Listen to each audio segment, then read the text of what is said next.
everyone, welcome to another episode of The Gut Kitchen. I'm Sarah. Hi, I'm Rose, and welcome to FODMAP February. This is our second episode where we are going to continue sharing some FODMAP friendly recipes. Yes, and today we have a blissful basil pesto that we are very excited to share with you. Yeah, really easy, FODMAP friendly, and we will talk a little bit more about the low FODMAP diet and foods that you can eat and that you should eliminate. Yeah, that's right. So in this recipe, what we have here is garlic infused olive oil, and we'll explain to you how we did that in a second. So garlic is off the list when it comes to FODMAP. If you're on a FODMAP diet, garlic is generally problematic, and it's got fructans in it, which often causes the issue. So whilst you can't have garlic itself on a low FODMAP diet, you can have garlic infused olive oil. Mm-hmm. So you can still get the flavour of the garlic without the pain of the garlic. That's exactly right. Some of the other ones you can't have is also like chives and onions, because again, they are also part of that sort of family where it can be upsetting to the gut. So that's not to say that they are not good for you. I can personally tolerate garlic and I include it in all my cooking. But if you do have any irritable bowel symptoms and, bloating or diarrhea or anything like that, then definitely it is off the list for you while you go on a low FODMAP diet. Yeah, so luckily for me, I'm also fine with garlic. However, onion I have issues with, which was a bit sad, but yeah, it's either you just got to stay away from foods that don't make you feel good. Yeah, that's exactly it. That's actually the message. Like, there's no such thing as good food or bad food. There's food that is either compatible with your body or food that is not compatible with your body. And it's all about listening to your body and listening to your gut and working out what is right for you. And really, I think that's the most important message that we could possibly deliver. Yep. Yeah, for sure. Because, once you know those few things, it really does make life a whole lot easier. So definitely worth going through the process and working out which foods are the specific ones that are setting you off. Yeah, and that's really about listening to your body and being in tune with the messages that your body is sending you. And of course, working with a professional through the process. It's honestly, it's going to make it a whole lot quicker, a whole lot easier. You'll get to the bottom of it and you'll know for sure. Yeah, because when you have support and accountability and guidance and also expert, advice. Tech support. Yeah, that's what makes all the difference. Yeah. So we'll get on to the blissful basil pesto. So first of all, what we're doing is we're just adding 2 large handfuls of the spinach. I'm using a Thermomix for today, but any blender or food processor will work just as well. So just use whatever you have in the kitchen is going to be fine. It just needs to be blended really finely. So just grabbing sort of 2 handfuls. Can be generous. Yeah, be generous. I mean, it doesn't have to be specific. Yeah. That's the good thing about spinach. That's it, exactly. Yeah. And spinach looks like a lot, but it reduces down. Yeah.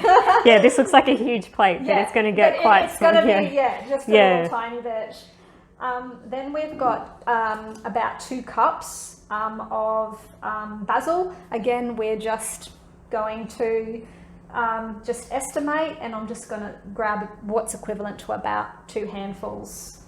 Yeah, so when it comes to sort of green leafy stuff, 2 generous handfuls is the same as 2 cups, essentially. It works out about the same. So yeah, and this basil smells really nice too. Basil is so delicious. Yeah. If you love basil in cooking, it just gives such a beautiful aroma, and I really, really love it. Yeah, I could just sit there and smell it all day. So good. Oh, yeah, that's good. That's probably about it. I think I've grabbed enough. I think that's enough. Yeah. Yep. Okay. Then we're going to add 1/3 of a cup of pine nuts. Yep. So here we go. Got pine nuts. Now we've also got 1/2 cup of parmesan. So with the FODMAP diet, it's not actually a dairy-free diet, it's a lactose-free diet. And what that means is some cheeses are still available to you because not all cheeses contain lactose. Now, it can get confusing because it's like, but it's dairy, so what's wrong with dairy? So lactose is the milk sugar and casein is the protein. And you're either going to have issues with the lactose or the casein or both. Yeah. And if you have issues with the casein, the protein, that means all cow's milk products are off the menu for you, basically. So milk and yogurt and a lot of cheeses as well. Yeah, so for me personally, I have an issue with the casein itself, so the milk, the cow's milk protein itself. So even lactose-free products still make me feel a bit funny. Yeah. Yeah, so that's basically the difference. So then this is just any sort of Parmesan cheese. So any brand that you want. So we've just added that in, and then we have got half a cup of olive oil. So what we've done is we've just crushed some garlic into here, and what we're going to do is when we tip that in here, we're actually going to just strain it so that the oil has been infused with the flavour of the garlic, but we're not putting the garlic into the pesto. So yeah, so it's really easy. Yeah. As you can see, I've just got one of these strainers, and you could also use like a sieve if you don't have a big spoon. Yeah. So there you go. And what you do in order to sort of make that garlic infused olive oil, you crush the garlic, about two or three cloves of garlic, and you add it into the olive oil and you let it seep for 2 hours. So that is enough time for all the flavors of the garlic to, infuse through the olive oil. And that's it. It's really easy. Yep. Perfect. Yep. And then add some salt and pepper. Don't forget the salt and pepper. Lucky then, FODMAP friendly. Yeah. So most herbs are FODMAP friendly. It is always really important to check though. So it's important to, the Monash University is a fantastic app. They actually created the FODMAP diet and have done extensive research on this particular elimination sort of program. And if you really want a fantastic source of evidence-based information, check out the Monash University app. Yeah, and there's also online stores that are dedicated to low FODMAP products. So there's FOD Shopper, there's FODdy, they're the two that come to mind. And also there's some really great recipe books out there. So there's one by A Little Bit Yummy, fantastic recipe book full of low FODMAP recipes. So if you're following that style of diet, there is a lot of support available to you. Yeah. That is, there is heaps of support. Just make sure that the lists that you get are actually endorsed though by Monash University, because sometimes the lists can be a little bit confusing. So don't go to Google and download a list. Don't do that. Yeah, go directly to the source. Get the Monash University app or go to their website. Yeah, exactly. So that is the best thing to do. Yeah. So what I'm going to do is just put this on for about 2 minutes. Okay, that's all done. We ended up putting it on for about, what do you reckon, 30 seconds? Yeah, not even. Yeah, so it didn't actually take that long. No, it was very quick. It does depend though on what food processor you have at home. Yeah. So what we want is we just want all the ingredients blended together really nice so it has a dip-like consistency. Yep. Yeah. So what we'll do is we're just going to serve this up. It smells so good. Yes, it does. Now we've also got some crackers to go with it.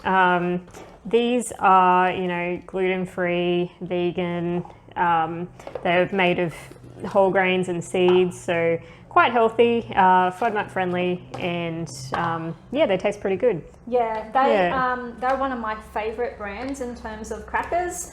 They're just really pure. They don't have any added flavours or colours or preservatives. They're just really just grains and seeds. So yeah, they're a fantastic cracker. Yeah.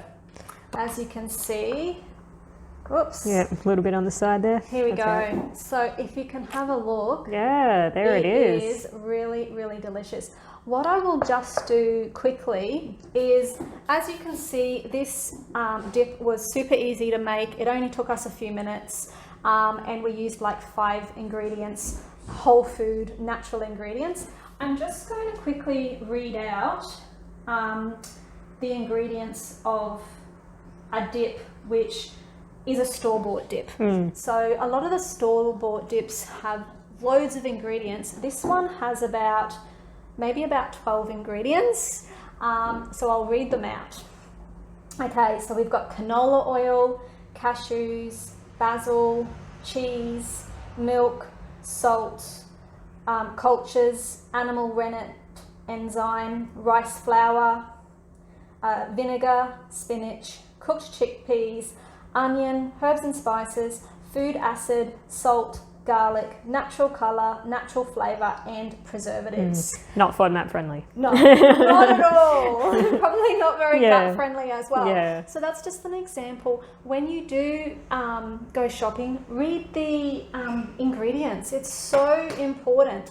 You know, as you can see, all of those ingredients make that dip, but we have made a beautiful, wholesome dip, you know, with 5 ingredients, and it's going to taste just as good. Well, better. Probably better, let's Yeah. be honest. Yeah, exactly. So, Yeah. we hope you enjoy this recipe. The recipes will be posted in our Facebook group, the Gut Kitchen Members Hub. We're also on Facebook, the Gut Kitchen, and we post regularly to that page. So make sure you're following us there to get that information. We're also on Instagram at the Gut Kitchen, and I think that's all the places that we are. So you can plenty of places you can find us. The links to all those are in the description below the video. And if you did enjoy today's episode, please subscribe. It makes a huge difference to support our channel here. Otherwise, we will see you next time. Excellent. See you later.